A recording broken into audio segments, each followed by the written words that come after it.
Good evening, all of you. Former Vice President of India, Shri Venkaiah Naidu ji, a mentor to many like me. Venkaiah ji has seen Indian politics, Parliament, governance. Many have not seen that way. I recollect the day 2 decades ago when I sought time and called on him. So when his phone came, if I could consider. Now, sometimes when people of such stature say consider, it is the ultimate mandate. That's how I am here. Honorable Governor of Haryana, Sri Dattatreya ji, a man committed to social cause, an humble man. Sri P.S. Ramarao ji, 1956 batch IPS officer, former governor of Tamil Nadu, the author. Sir, there are not many in your league at the moment. 1956. I was thinking of going to school in the village in class 1 at that point of time. That speaks volumes of the experience he has. Distinguished members of Parliament, Dr. K. Keshav Rao ji,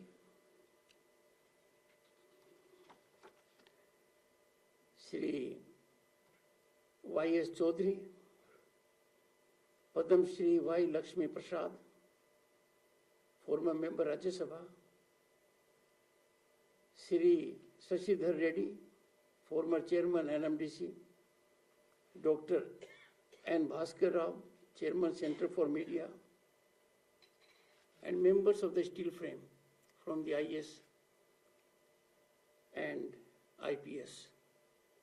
Distinguished audience, ladies and gentlemen.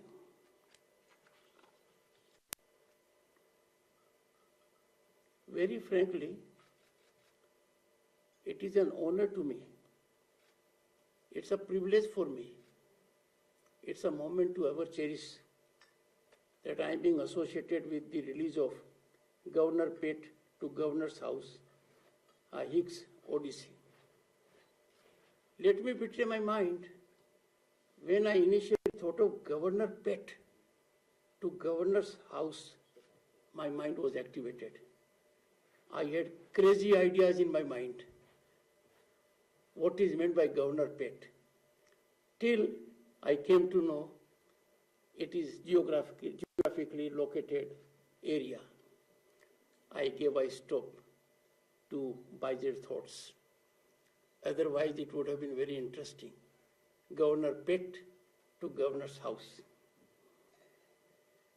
I wish to commend the author for his vision and efforts to document what I consider a very comprehensive account of his distinguished public service journey since 1956, when he joined the Indian Police Force. Shri P.S. Ramarao, he to his college friends, has traversed 6 decades in public service, exemplifying sublime commitment to duty, effecting ever furtherance of public interest. And what could be greater endorsement of this than Venkaiah Naidu ji saying so? Governor Pet to Governor's House, a Hicks Odyssey, encapsulates a long, eventful, and adventurous journey and experience of the author, insightfully revealing his passion and mission, his positioning as the DGP, Andhra Pradesh, when it was united, and Governor Tamil Nadu are high mark of accomplishments. The book, with no pretensions of literary pompousness, yields to seamless reading, and on several aspects, it is rarely informative. I'll come to that later. the information that the book has is very rare and unique, and it's ever inspirational. For one good reason which Vankiaji has highlighted. As a matter of fact, he has made it non-negotiable. Integrity, commitment, nationalism, they are not optional. They are compulsive. A well-informed and knowledgeable person, and mind you, one who spent that long life in intelligence bureau has to be informed of those areas which elude us. In impeccable language, he has penned a mosaic of memories with characteristic candor and reflecting on important historical events and facets of bureaucratic functioning during his long distinguished career. Let me share with you what is given in the book. And very few people get that opportunity. The country had the honor of having APJ Abdul Kalam as president of this country. But how Kalam Sam became a candidate, it has been narrated. It is narrated in the book. Insightful details are available. The distinguished author has not been a witness. He has been beyond a witness to the selection. And if I may say so, he had the honor and the privilege to catalyze it, maybe by chance. The book also reveals his rigidity, which you can see from his body language also occasionally. Uncompromising conscience, uncompromising, and commitment to public good. The book will for sure enrich our knowledge and enhance our understanding of bureaucratic functioning, as also challenges of the constitutional office of the governor. The challenges he faced, I'll come a little later. But the way he did it was remarkable. Eminent author has been part of governance, bureaucracy for decades and has reflected on the dynamics of relationship between the civil servants and political executives. I have seen it myself. This relationship is turning out to be a challenge. The steel frame, the bureaucracy, has come to be so ingratiated with the political masters that 1968 rules that govern your conduct are more often than not in complete breach. Soothing to note, and this I am greatly touched, because at the end of the day, if we have to contribute for humanity, the premise has to be the family. From the book I could gather, and the book authentically reveals his focus on family and his differently abled son. And there have been junctures in his life where he had to take tough decisions. There were various options available. After going through the book, I dare say he went the right path, the path of Gita. One is bound to be inspiringly motivated after being exposed from the book how traditional family system, this is another facet of our civilizational ethos.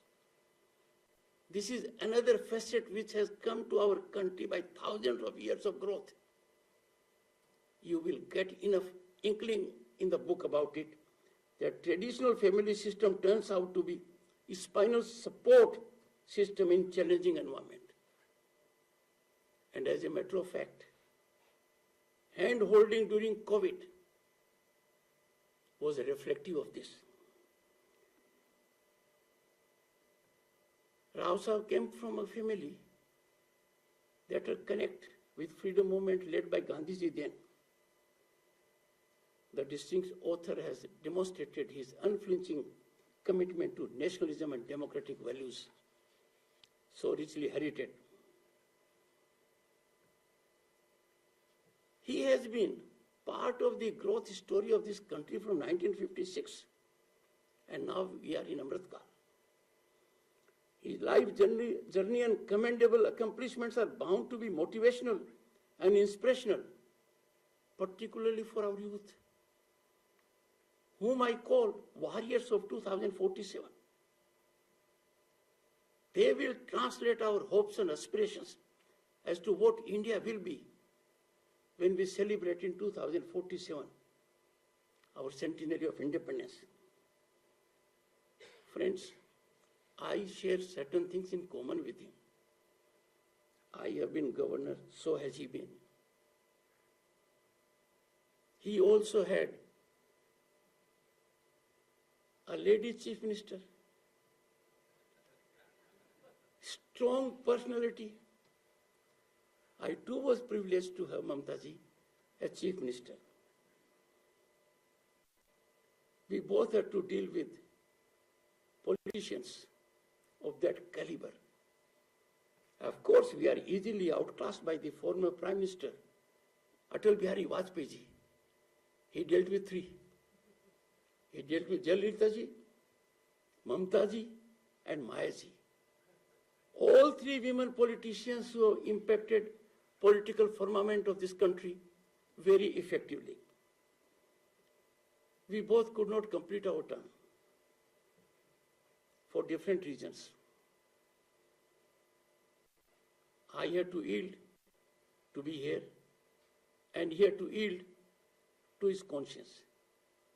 But if you go through the book, it was not a single day. It was not knee-jerk. It was well thought out. I am greatly touched by the conversation he had about this very issue with the Honorable Home Minister, who was at variance with the Honorable Prime Minister.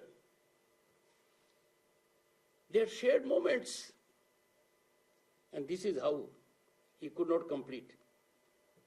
But we shall always be proud of him. He yielded to call of conscience. He did not cling to the office.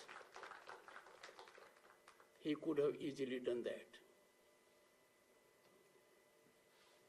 Another thing on which I may be making a tall claim, but his claim is 100% vindicated. We both acted with scrupulous, meticulous adherence to constitutional provisions. It takes a lot of courage to say, after demitting office, that there never was an occasion to deviate from constitutional prescriptions. I was lucky when I said initially, Venkaiah Naidu ji, mentor to many, including me, I was getting constant guidance. Very mature guidance, very mature counsel. And now I can say before him, every word which I have penned down, every public statement which I have issued,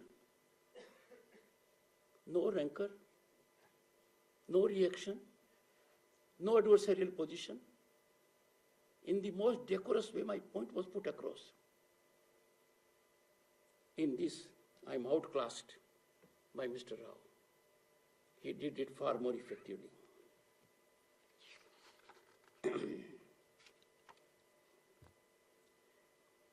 Another thing in which I think the only governor in the country who has been lucky, and इसमें देखना पड़ेगा कि इनका जादू कितना कमाल का है. I pay tribute to him. A governor is required to address the assembly under Article 176. And the governor is required, as per practice, to read out the address given by the government. I have done it on 3 occasions.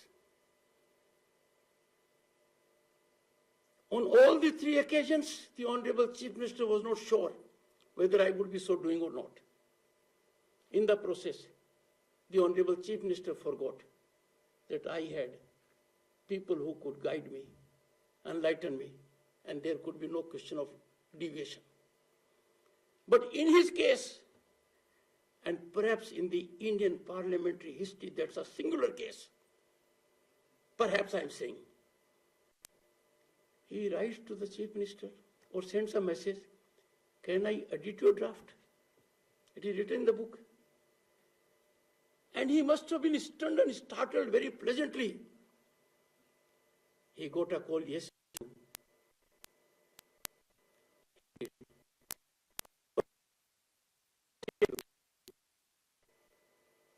The change he made did not sacrifice the underlying essence. He changed the form. He changed the vituperation. He took out the sting, but not the direction. As per the book, what he did, there were several passages, and they could be hurtful for the opposition. Otherwise, he changed it. I quote what he did. After all the traumatic events of last 1 year, I welcome Selvi Jayalalitha back as CM of Tamil Nadu, unquote. He conveyed everything. But a governor who got that privilege. And that is why, when Jayalalitha ji came back to power, she had on her radar Mr. Rao in a positive sense to get his assistance. Friends, as has been indicated by Venkaiah Naidu ji, India is on the rise as never before. The rise is unstoppable. Global relevance and recognition of the nation is at a level as never before. The rise, as indicated by him, comes with challenges from within and without. It is here the intelligentsia and the people come into picture. We all need to be cognizant of emergence of incubators and distributors of anti-Indian forces orchestrating pernicious narratives to downsize our growth trajectory and taint our functional democracy and constitutional institutions. It is imperative that we all believe in our nation and nationalism and engage in neutralizing such misinterpreters. Friends, the essence, or if I may say nectar, of democracy is that all are similarly accountable to law. No one can have privileged consideration by law. Democracy will cease to exist if between A and B, A will be looked by law through a different prism than B. Be you so high, the law is always above you, is known to us all. There can be no such privileges. There can be no enforcement of these privileges. The rigors of law have to apply to all. We must believe in this. Some people unfortunately think they are different, but to be dealt by law differently. Ours is most vibrant functional democracy. Equality is something which we can never negotiate. Adherence to law is not optional. Some people have to realize it. Intelligentsia and media have to see a lot of meaning in it. In democracy, dynamics of governance would always be challenging, requiring harmonized functioning of constitutional institutions. It will always happen. The legislature, the executive, the judiciary, there will always be issues. We will never have a day when we can say henceforth there will be no issues. Because we are a dynamic society, it is bound to happen. There is no room for confrontation or being a complainant by those who head these institutions. Those who are heading executive, legislature, or judiciary They cannot be complainants. They cannot act in confrontation. They have to act in collaboration and find resolution in tandem and togetherness. I have been thinking for a long time and saying so, that there is need for a structured mechanism amongst those at the helm of these institutions, the legislature, the judiciary, and the executive. And such a structured mechanism of interaction will go a long way. Those who head these institutions cannot use their platforms for a dialogue with the other institution.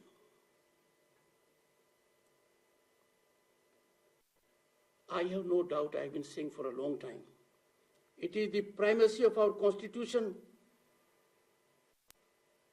and I say without fear of contradiction, having studied Constituent Assembly debates, examined the constitution of the countries where democracy blossoms and flourishes. It is the primacy of our Constitution that determines the stability, harmony, and productivity of democratic governance.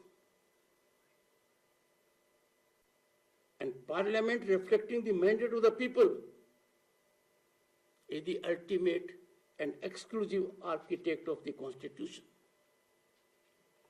A Constitution has to evolve from the people through Parliament. A Constitution cannot evolve from the executive. The executive has no role in evolving Constitution, and no other institution, including the judiciary, has any role to evolve Constitution. Constitution evolution has to take place in Parliament, and there can be no super body to look into that. It has to end with Parliament. Democratic values and public interest are optimally served when the legislature, the judiciary, and the executive discharge their respective obligations, scrupulously confining to their domain and acting in harmony, togetherness, and tandem. This is quintessence. Any transgression of this will create a problem for democracy. It is not being possessive about powers. It is being possessive about powers given to us by the Constitution.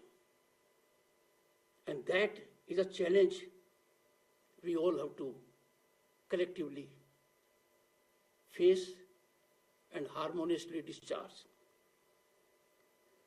Friends, I had the occasion to go through the book, and many people had reflected on the personality of Mr. Rao. Justifiably, the eminent author received accolades from significant and varied quarters. One was, "You are a people's governor," unquote. He is. We all agree with this. A veteran journalist reflected, I quote, "Your memorial lecture was excellent." I'm quoting the journalist. A journalist from your area, a journalist who knew you well, and mind you, those who know us very well are not very kind. They are very difficult judge. We fear their judgment. I quote, "Your memorial lecture was excellent. In fact, I never imagined I qualified. He should have known. But we overlook it. In fact, I never imagined that you could speak so well. You spoke like an economics professor or an able former finance minister or a Nani Palkiwala. You were able to reel off without any effort so many facts and figures in an address of 90 minutes, unquote." He further goes on to say, "The last 2 days your speech was talk of the town." Rightly so. Now that we know the man, I know the man, having been introduced by Venkaiah Naidu ji, and his book. Google, I agree with Venkaiah ji. Actually, I have no one to agree with Venkaiah ji. I bow down to what Venkaiah ji feels. Google is a guru but not that group that who should be guiding us. I bear out the observations reflected in the book in June 2004 by former member of Union Planning Commission. And I say so. I bear out why. I have had the occasion to meet the former governor of Tamil Nadu, personally interacted with him. So what the former member of the Union Planning Commission said in 2004, I quote, "It was a pleasure to have met you the other day, as I used to say often. It was intellectual treat." It was. I can assure you all, the book would be the same. Distinguished ladies and gentlemen, let me conclude my address by once again commending the author for his initiative and in writing a book of this nature. By nature is daunting. We will try to figure out where he has not revealed the full aspect consciously, where he has tried to hide the identity. IB people are very good at it. But then if we scratch our brains, use artificial intelligence, perhaps we might have interesting details by reading the book between the lines. Governor's Pet to Governor's House, Hicks Odyssey will be worth your time, ladies and gentlemen, and I recommend it all to all. Jai Hind.